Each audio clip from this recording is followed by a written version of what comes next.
দেখুন, তৃণমূল ভয় পেয়ে গেছে। তৃণমূলের যে একটা চ্যানেল আছে সেই চ্যানেলটা দেখিয়েছে এবং সেখানে ছোট্ট একটা পোর্শন দেখিয়েছে। আমার বক্তব্য খুব ক্লিয়ার যে আপনারা দেখেছেন পিংলাতে, বারবাসীতে আমাদের ভারতীয় জনতা পার্টির ভাই শহীদ শান্তনু গোড়াইকে কিভাবে ওরা খুন করেছে। খুন করার পরে যখন বডি পাওয়া গেল ধান ক্ষেতের ওপরে, আপনাদের চ্যানেল থেকে শুরু করে মিডিয়া সবাই সেই ছবি দেখলো যে হাতে গামছা বাঁধা ধান ক্ষেতের ওপরে শুয়ে আছে। পুলিশ বলছিল যে এটা এফআইআর নয়, মানে এটা খুন নয়, এটা একটা স্ট্রোক হয়েছে। পরিবার সকাল 12টা থেকে থানায় বসে থাকে। আমাদের বিজেপি সভাপতি, জেলা সভাপতি তিনি যান, আমি যাই।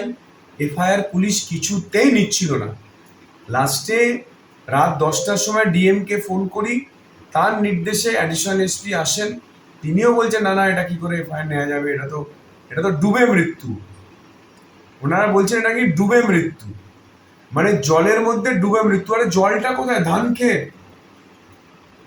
ধান খেতে যে ছবি আপনারা দেখেছেন যেখানে কোনো জল নেই।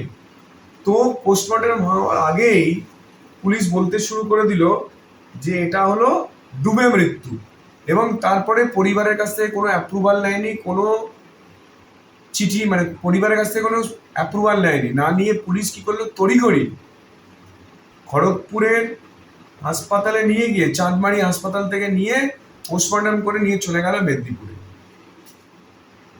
এবং তারপরে পোস্টমর্টম রিপোর্ট কালকে দিয়েছে, তাতে বলছে সেম কথা লিখেছে যে মদ খেয়ে ড্রাউনিং হয়ে মারা গেছে। ভাবতে পারেন, মানে পোস্টমর্টমের আগে পুলিশ বলছিল সেম কথা, আপনাদের মিডিয়া থেকে শুরু করে সবাই দেখিয়েছেন। এবং তার পরের দিনকে পুলিশ, খুনের পরের দিনকে পুলিশ সকালবেলা গিয়ে পরিবারকে ধমকাচ্ছে, চমকাচ্ছে। আমার সামনে, আমাদের সবার সামনে, মিডিয়ার সবার সামনে আইসি, ওসি, অ্যাডিশনাল এসপি সবাই মিলে ধমকাচ্ছিল, চমকাচ্ছিল যে তোমাদের এফআইআর নেওয়া যাবে না, তোমরা বয়ান চেঞ্জ করো। সেই পরিপ্রেক্ষিতে আমি যখন গতকাল বিডিও অফিসে যাই, ডেবরা ট্যামাগেরিয়া ব্রিজ, সেই ব্রিজের বালি অবৈধভাবে তোলা হয়, বালি অবৈধভাবে তোলা হয়। গ্রামবাসীরা এসে আমাকে বললেন, আপনাদের সবার মিডিয়ার সামনে বললেন। সেই কথা যখন আমি ভিডিওকে জিজ্ঞেস করি, ভিডিও বলছেন না ওখানে কোনো অবৈধ খাদান নেই, কোনো বালি তোলা হয় না।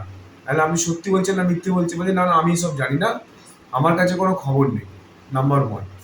নাম্বার 2, আমি ভিডিওকে বললাম যে এই যে টেম্পোরারি ব্রিজটা ভেঙে পড়ে আছে, সেই ব্রিজটা বদলে আমরা আসবার সঙ্গে সঙ্গে আপনারা বাঁশ পেতে একটা সেতু বানাচ্ছেন।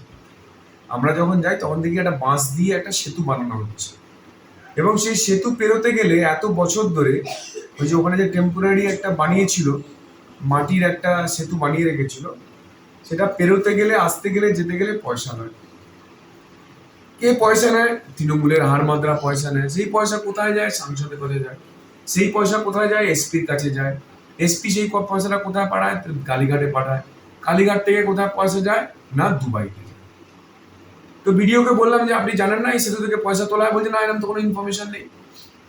যে আপনি এখানে ভিডিও, আপনার 100 ফুটের মধ্যে, 100 মিটারের মধ্যে আপনার সেতু, আপনি জানেন না যে ওখানে বালি খাদান অবৈধভাবে তোলা হচ্ছে? আপনি জানেন না সেতু পার করতে গেলে পয়সা তোলে? বলছে না, পরিষ্কার বলছে না, হাসতে হাসতে বলছে না। হাসছিলেন উনি, আপনারা দেখে থাকবেন, লাইভ করেছিলাম আমি পুরোটা, হাসছিলেন। তখন আমি বুঝলাম যে উনি সবই জানেন, কিন্তু কোনো একটা চাপে পড়ে উনি বলতে পারছেন না। তারপরে একজন বললেন গ্রামে যে ওখানে 300 গাড়ি বালি আটকে রাখা হয়েছে, অবৈধ বালি তোলা হয়েছিল, আটকে রাখা হয়েছে। তখন ভিডিও বলছে হ্যাঁ সেটা আমরা রেখে দিয়েছি। তাহলে এই মাত্র বলছিলেন যে ওখানে কোনো অবৈধ খাদান নেই, আবার বলছেন আপনারাই বালি আটকে রেখে দিয়েছেন, না তো আপনি সবই জানেন। তখন হাসছেন, কোনো উত্তর নেই। মানে কথার প্যাচে, কথার ফাঁদে উনি সবই বুঝিয়ে দিয়েছেন। সেই পরিপ্রেক্ষিতে দুটো পরিপ্রেক্ষিত, একটা পিংলায় পুলিশের ভূমিকা, দলদাস মমতার, দলদাস পুলিশের ভূমিকা, আর এখানে দলদাস মমতার, দলদাস বিডিও, এসডিওদের ভূমিকা। সেটা নিয়ে আমি বলেছি যে যদি পুলিশ, এসডিও, বিডিও এরা চমকাতে, ধমকাতে আসে যে এই তোমাদের এফআইআর বদলাও, এফআইআর বয়ান চেঞ্জ করে দাও, এই যে বালি খাদান চলছে অবাধে, সেটাকে গ্রামবাসীরা আটকাতে চাইছে, পুলিশ এসে আটকাতে দিচ্ছে না, পুলিশ অবৈধ খাদান চালিয়ে যাচ্ছে। যদি আসে তাহলে লাঠি জ্যাটা নিয়ে সেই পুলিশ এসডিও বিডিওকে আটকাতে হবে। এখনো